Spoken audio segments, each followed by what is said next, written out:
EV9 national news కు స్వాగతం. ముందుగా హెడ్లైన్స్. ఆదానిని అరెస్ట్ చేయాల్సిందే రాహుల్ గాంధీ.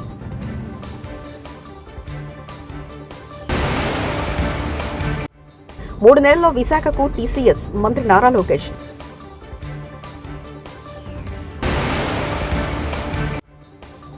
గంజాయి కట్టడికి 5 నెలల్లో ఒక్కసారైనా సమీక్ష చేయలేదు జగన్పై మండిపడ్డ అనిత.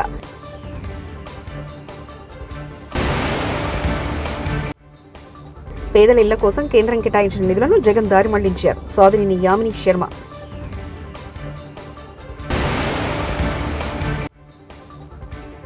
రంగనాయక సాగర్ దగ్గర ఇరిగేషన్ భూములను కబ్జా చేశారని నాపై రేవంత్ రెడ్డి తప్పుడు ఆరోపణలు చేశారు హరీష్ రావు. గౌతమ్ అదానీని అరెస్ట్ చేయాల్సిందేనని లోక్సభ ప్రతిపక్ష నేత రాహుల్ గాంధీ స్పష్టం చేశారు. దేశంలో ముఖ్యమైన ప్రాజెక్టులు అదానీకే ఏ విధంగా దక్కుతాయని ఆయన ప్రశ్నించారు. సేకీ ఒప్పందాల్లో జరిగిన అవినీతిని బయటపెట్టాలి. అదానీని అరెస్ట్ చేసి విచారిస్తే సేకీ అక్రమాలు వెలుగులోకి వస్తాయి. అదానీని అరెస్ట్ చేసే ధైర్యం ప్రధాని మోదీకుందా? అదానీ అరెస్ట్ అయితే ప్రధాని మోదీ అక్రమాలు బయటపడతాయి. అందుకే అదానీని మోదీ అరెస్ట్ చేయరు. అదానీ మోదీ ఇద్దరు ఒకటే. అదానీ విద్యుత్ ఒప్పందాల్లో అవినీతిపై అమెరికా కోర్టులో కేసులు కూడా పెట్టారు. దేశంలో మాత్రం ఏ కేసులు లేవు అని రాహుల్ గాంధీ తీవ్ర విమర్శలు చేశారు. और प्रधानमंत्री यहां कुछ नहीं कर रहे हैं और मैं आपको बताता हूं कुछ नहीं कर सकते. अगर वो करना भी चाहें वो नहीं कर सकते हैं क्योंकि वो अदानी जी के कंट्रोल में है. ये मेरा मेन मैसेज देश को ये है. రాయలసీమను ఎడ్యుకేషనల్ హబ్ గా మార్చేందుకు మా కృషిని కొనసాగిస్తున్నాం. యోగలం పాదయాత్రలో ప్రకటించిన మిషన్ రాయలసీమ అమలుకు కట్టుబడి ఉన్న ముఖ్యమంత్రి చంద్రబాబు నాయుడు. అదే మరిగా కల్నరీ ఇన్స్టిట్యూట్ ఒకటి త్రిబుల్ ఐటీ కర్నూలులో పెట్టాం. ఉర్దూ యూనివర్సిటీ కర్నూలులో పెట్టాం. ఇవి కాకుండా సెంట్రల్ యూనివర్సిటీ అనంతపూర్లో పెట్టాం. రాయలసీమని ఒక ఎడ్యుకేషన్ హబ్ గా తయారు చేయాలని తెలుగుదేశం పార్టీ ముందుకు పోయాం. ఏదైతే ప్రజాగళంలో మిషన్ రాయలసీమ అనౌన్స్ చేశారో దానికి కట్టుబడి ఉండి తప్పకుండా మిషన్ రాయలసీమలో చెప్పిన ప్రతి ఒక్కటి కూడా తెలుగుదేశం పార్టీ ఎన్డీఏ ప్రభుత్వం పూర్తి చేస్తామని చెప్పి కూడా నేను మీకు తెలియజేస్తున్నాను. ఈరోజు అధ్యక్ష రాయలసీమకి ఏదైతే హార్టికల్చర్ హబ్ గా తయారు చేయాలని నీటి సమస్య ఉంది కాబట్టి 90% డ్రిప్ ఇరిగేషన్ కు సబ్సిడీ ఇచ్చాం. ఆ 90% ఇస్తే గత ప్రభుత్వం దాన్ని కూడా తీసేసే పరిస్థితికి వచ్చారు. అలాంటి ఏ విషయంలో చూస్తే అధ్యక్ష రాయలసీమకు ఒక్క పని చేసిన దాఖలాలు లేవు. ఇండస్ట్రీ వచ్చిన తిరుపతిలో హార్డ్వేర్ హబ్ గా తయారైందని తెలుగుదేశం పార్టీలో వచ్చింది. నిన్ననే మీరు చూస్తే కొప్పర్తి. వైసీపీ 5 ఏళ్ల పాలనలో ఒక పరిశ్రమ రాలేదు, ఒక్క కాంక్లేవ్ జరగలేదు. నాటి ఐటీ మంత్రి కోడిగుడ్డు థియరీతో ఏపీ అంటే కామెడీ అయిపోయింది. కేంద్రీకరణ జరగాలి. రాజధాని ప్రకటించేటప్పుడు చాలా స్పష్టంగా ఐటీ మొత్తం విశాఖపట్నం తీసుకొస్తామని ఆనాడు ఆయన చెప్తాం జరిగింది. అధ్యక్ష చంద్రబాబు నాయుడు గారి చొరవ వల్ల ఈరోజు ప్రపంచంలో ఎక్కడికి వెళ్ళినా 20% మంది ఐటీ రంగంలో తెలుగులు ఉంటాం. నిజంగానే మనందరం గర్వపడాల్సిన అవసరం ఉంది అధ్యక్ష. కానీ వాళ్ళు మన రాష్ట్రంలో పనిచేసేదానికి సరైన ఎకో సిస్టమ్ లేకపోవడం అనేది చాలా చాలా బాధాకరం. 2014 నుంచి 2019 మధ్యన ఒకసారి మనం చూస్తే అధ్యక్ష సుమారుగా 150 కంపెనీలు 50,000 మందికి ఉద్యోగాలు కల్పించడం కూడా జరిగింది అధ్యక్ష. ఈ పరిశ్రమలని ఆనాడు తీసుకొచ్చాం. అంతేకాకుండా అనేక సందర్భాల్లో కాన్క్లేవ్స్ కూడా ఏర్పాటు చేసి వైజాగ్ ను ఒక ఫోకస్ ఏరియాగా తీర్చిదిద్దడం జరిగింది. ముందు చూపుతో డేటా సెంటర్ పాలసీ ఆనాడు తీసుకొచ్చి అదానితో కూడా ఒప్పందం కుదుర్చుకుని వాళ్ళు కూడా ఆనాడు భూములు కేటాయిస్తాం జరిగింది, శంకుస్థాపన చేస్తాం జరిగింది. కానీ అది ఆగిపోతాం జరిగింది అధ్యక్ష. 2019 నుంచి 24 చూస్తే అధ్యక్ష ఎలాంటి యాక్షన్ లేదు, ఒక్క కాన్క్లేవ్ జరగలేదు, ఒక్క పరిశ్రమ రాలేదు అధ్యక్ష. ఒక మంత్రిని బాధాకరమైన పరిస్థితి ఏంటంటే ఆనాడు ఒక మంత్రిని అడిగారు అధ్యక్ష, ఆ రేస్ ఏదో హైదరాబాద్లో జరుగుతుంటే ఇది మీరు ఎప్పుడు తీసుకొస్తారు ఆంధ్ర రాష్ట్రానికంటే కోడి ఇంకా గుడ్డు పెట్టలేదు, లేదంటే గుడ్డు కోడి పెట్టలేదు ఏదో చెప్పాడు అధ్యక్ష. అది దేవుడి తెలియాలి ఏం చెప్పాడు. ఆ రోజు నుంచి ఆంధ్ర రాష్ట్రం అనేది ఎగతాళి చేశారు అధ్యక్ష. ఎక్కడికి వెళ్ళినా ఆంధ్ర రాష్ట్ర ఐటీ మంత్రి ఇలా ఉంటారా, ఇలా అవుతే పరిశ్రమలు ఎట్లా వస్తాయని కూడా వాళ్ళందరూ ఎగతాళి చేసే పరిస్థితి అధ్యక్ష. అంతేకాకుండా అధ్యక్ష నేను మంత్రి అయిన తర్వాత అనేక కంపెనీల్లో కూడా కలిస్తే గత ప్రభుత్వంలో ఉన్న వాళ్ళు చాలా స్పష్టంగా మన కంపెనీలో వాటాలు అడుగుతాం జరిగింది అధ్యక్ష. వాటాలు అడిగారు అధ్యక్ష. దానివల్ల ఆ కంపెనీలన్నీ వెనక్కి వెళ్ళిపోయినాయి. అంటే ఐటీ కంపెనీల్లో కూడా వాటాలు అడిగే పరిస్థితికి వీళ్ళు వచ్చారు అధ్యక్ష. ఏం చెప్పాలి అధ్యక్ష. ఇంతేకాకుండా పెద్దలు అన్నట్టు నిక్సీ కూడా నాడు పట్టించుకోలేదు. ఎస్టీపీఐకి ఇవ్వాల్సిన భూములు కేటాయించలేదు. ఇంకా మిలేనియం టవర్ ఫేజ్ 2 వచ్చేగల అక్కడ సచివాలయం పెడతామని మొత్తం డ్రామా నడిపించారు అధ్యక్ష. సచివాలయము పెట్టలేదు, అలానే ఐటీ కంపెనీలు కూడా అది కేటాయించలేదు అధ్యక్ష. దానివల్ల ఆంధ్ర రాష్ట్ర యువకులు చాలా చాలా నష్టపోతాం జరిగింది అధ్యక్ష. 5 ఏళ్ల పాలనలో గంజాయి మాఫియా, బ్లేడ్ బ్యాచ్ దుర్మార్గాలపై జగన్ ఒక్క సమీక్ష చేయలేదు. ఇదే ఇప్పుడు మా ప్రయత్నానికి అతిపెద్ద సవాల్గా మారింది. చెక్ పోస్టులు పెంచాం, అక్కడ సీసీ కెమెరాలు పెట్టి గంజాయి రవాణాకు చెక్ పెడుతున్నాం. బ్లేడ్ బ్యాచ్ ఆగడాలను అడ్డుకట్ట వేసేందుకు కఠిన చర్యలు తీసుకుంటున్నాం. హోంమంత్రి వంగలపూడి అనిత. తెప్పించుకోకపోవడం అధ్యక్ష. దీని పర్యవసానం ఏదంటే 5 సంవత్సరాలు దీన్ని క్యారీ ఫార్వర్డ్ చేసుకొని ఈ రోజు ఇంతవరకు రావడం జరిగింది అధ్యక్ష. దీని నేపథ్యంలో ఈ రోజు ఈ గంజాయిని ఇమీడియట్ గా మనం అరికట్టాలి అనుకునేటప్పుడు చాలా ఎక్సర్సైజ్ చేసుకోవాల్సి వస్తుంది అధ్యక్ష. సిస్టమ్ ని కూడా మనం మళ్ళా రిపేర్ చేసుకోవాల్సిన పరిస్థితి ఏర్పడింది అధ్యక్ష. ఇంతకు ముందు గాంజాయికి సంబంధించి పైనుంచి ఏజెన్సీ నుంచి కిందకు వచ్చే సిచ్యువేషన్ లో ఎన్ని చెక్ పోస్టులు ఉన్నాయని నేను వైజాగ్ సిపి గారిని ఒకసారి నేను హోమ్ మినిస్టర్ అయిన వెంటనే మాట్లాడితే కేవలం 2 సీసీ కెమెరాలు ఉన్నాయి, చెక్ పోస్టులు ఉన్నాయి, దాని దగ్గర 2 సీసీ కెమెరాలు ఉన్నాయని చెప్పారు అధ్యక్ష. అంటే చెక్ పోస్టులు కూడా పెట్టుకోలేని పరిస్థితులు అయిపోయింది. ఈ రోజు మళ్ళా తిరిగి గాంజా నిర్మూలనకి పర్టికులర్ గా ఎక్కడెక్కడైతే ఏరియాస్ నుంచి అయితే మనకి ట్రాన్స్పోర్ట్ జరుగుతుందో ఆ ట్రాన్స్పోర్ట్ అన్ని ఏరియాలలోని కూడా చెక్ పోస్టులు ఏర్పాటు చేసుకున్నాం. చెక్ పోస్టుల దగ్గర సీసీ కెమెరాస్ ఏర్పాటు చేసుకున్నాం అధ్యక్ష. ఏ గాంజా తీసుకునే వ్యక్తి కూడా ఎక్కడ కూడా తప్పించుకోకూడదనే ఉద్దేశంతోనే సర్వేలెన్స్ కింద సీసీ కెమెరాలు ఆల్రెడీ ఫిక్స్ చేస్తున్నాం అధ్యక్ష. దీని నేపథ్యంలోనే మనం అర్థం చేసుకుంటే అధ్యక్ష, ఈ 5 నెలల కాలంలో మనం వచ్చిన ఎన్డీఏ గవర్నమెంట్ వచ్చిన 5 నెలల కాలంలోనే సుమారుగా 25,000 కేజీల గాంజాని ఈ రోజు పట్టుకొని గవర్నమెంట్ స్వాధీనం చేసుకునే పరిస్థితి, పోలీస్ డిపార్ట్మెంట్ వాళ్ళు పట్టుకుని స్వాధీనం చేసుకునే పరిస్థితి కనిపించింది అధ్యక్ష. దగ్గర 916 మందిని కూడా ఈ రోజు మనం జూన్ నుంచి అక్టోబర్ వరకు చూసుకుంటే 916 మంది మీద ఆల్రెడీ కేసులు నమోదైన వాళ్ళందరూ కూడా వెళ్ళారు అధ్యక్ష. ఇందాక గౌరవ సభ్యులు కూడా జైలుకి సంబంధించిన విషయం కూడా చెప్తున్నారు అధ్యక్ష. ఇంతకు ముందు ఏం జరిగిందన్న దాని గురించి ఈ రోజు నేను చెప్పక్కర్లేదు, మీరు చెప్పక్కర్లేదు, ప్రపంచం అంతా కూడా తెలుసు. కానీ ఈ రోజు మేము వచ్చిన తర్వాత మా నిఘా యంత్రాలు ఎంత క్లియర్ గా పనిచేస్తున్నాయంటే ఎప్పుడు నుంచి జరుగుతుందో అర్థం కాదు. రాజమండ్రిలోని ఒక ఫార్మసిస్ట్ ఒక జైల్లో ఉన్న వ్యక్తికి గాంజా తీసుకెళ్లే పరిస్థితి నిన్న మొన్న కనిపిస్తే ఇమీడియట్ గా దాన్ని మా నిఘా యంత్రాలన్నీ కూడా పట్టుకొని అతన్ని కూడా అరెస్ట్ చేసి జైలుకు పంపించిన పరిస్థితి. మీరు అన్నట్టుగానే ఎక్కువ ఏజెన్సీ ఏరియాలోని చిన్న పిల్లలు దీనికి ఎడిక్ట్ అయిపోయే పరిస్థితి కనిపిస్తుంది అధ్యక్ష. ఎడిక్ట్ అవ్వడమే కాదు అధ్యక్ష, వాళ్ళకున్న ఫైనాన్షియల్ ప్రాబ్లమ్స్ ని బేస్ చేసుకుని వాళ్ళని పావుల కింద వాడుకునే పరిస్థితి ఉంది.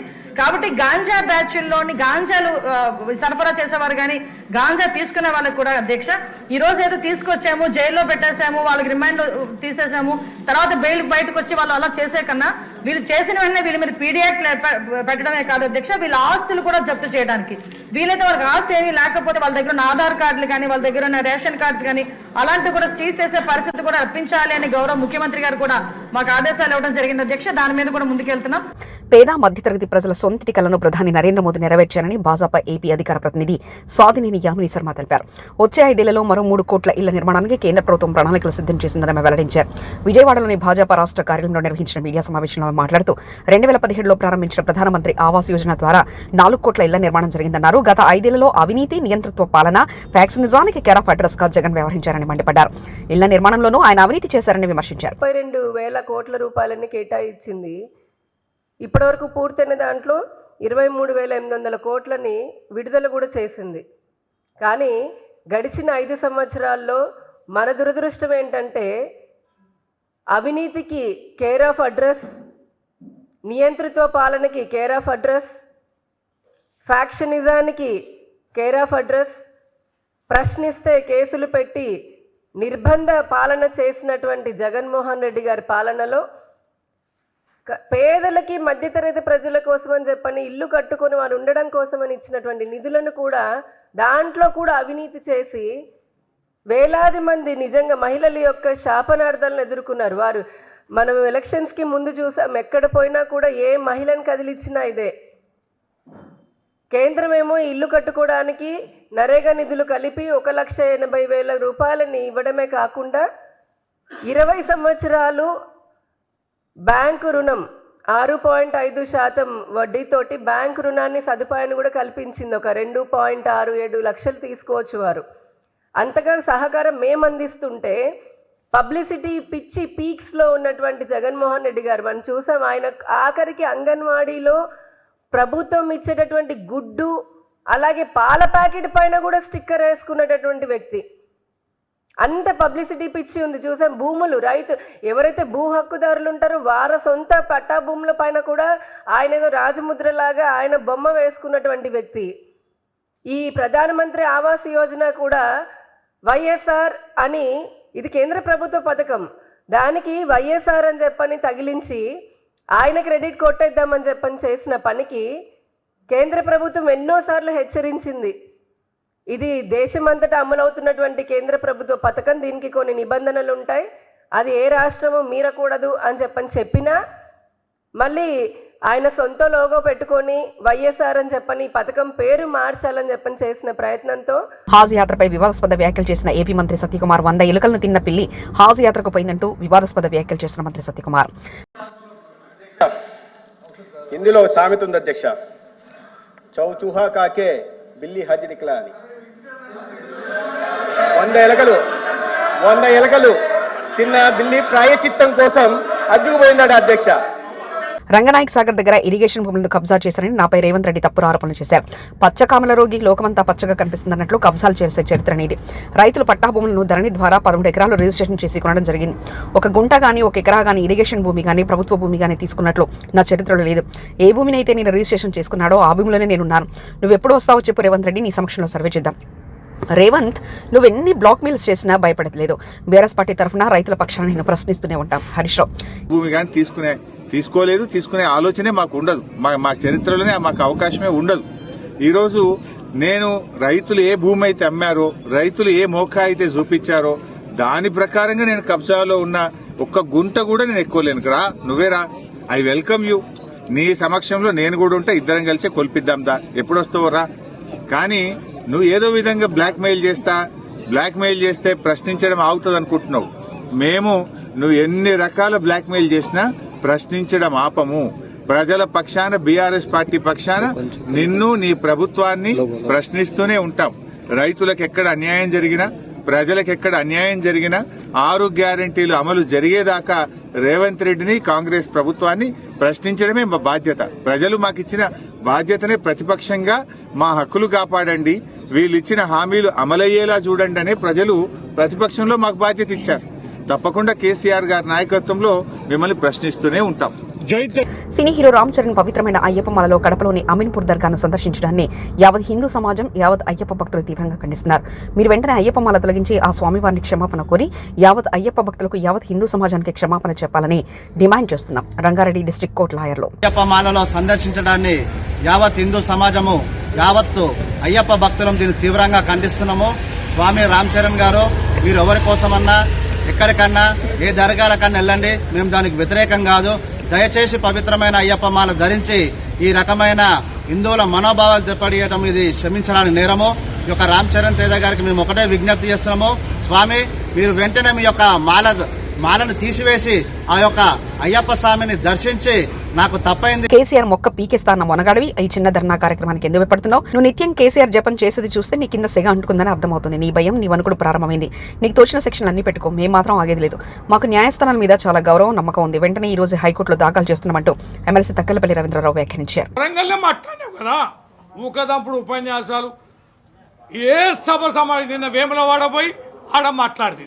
ఓ దేవుని దగ్గర అని కానీ, ఓ చిన్నపిల్లల మీటింగ్ అని కానీ, ఓ మహిళల మీటింగ్ అని కానీ, ప్రభుత్వ కార్యక్రమాన్ని కానీ ఏదని చూడకుండా నిత్యం కేసీఆర్ గారు జపం చేస్తున్నామంటే నీ కింద సెగ ఎంత అంటుకున్నదని. సీఎం రేవంత్ రెడ్డి మెడకు చుట్టుకున్న ఆదాని కుంభకోణం, అరెస్టు వ్యవహారం, ఆదాని అవినీతి పరుడని రాహుల్ గాంధీ అంటున్నారు.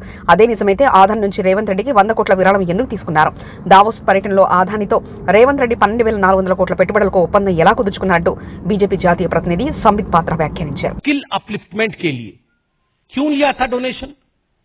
एक करप्ट व्यक्ति से आपने डोनेशन क्यों लिया? आपकी सरकार ने डोनेशन क्यों लिया? निवेश भी नहीं, डोनेशन लिया 100 करोड़ का. 23 जनवरी 2024, 23 जनवरी 2024 रेवंत रेड्डी जी जो कि तेलंगाना ఆదానిని అరెస్ట్ చేయాల్సిందే రాహుల్ గాంధీ.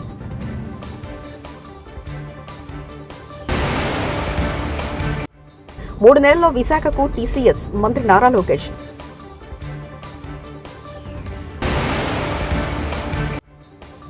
గంజాయి కట్టడికి 5 నెలల్లో ఒక్కసారైనా సమీక్ష చేయలేదు.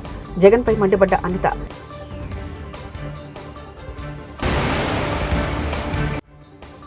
పేదల ఇళ్ల కోసం కేంద్రం కేటాయించిన నిధులను జగన్ దారి మళ్లించారు. సోదరిని యామిని శర్మ.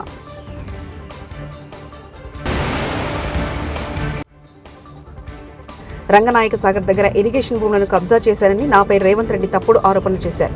హరీష్. ఇవి బులెటిన్ విశేషాలు. చూస్తూనే ఉండండి EV9 నేషనల్ న్యూస్.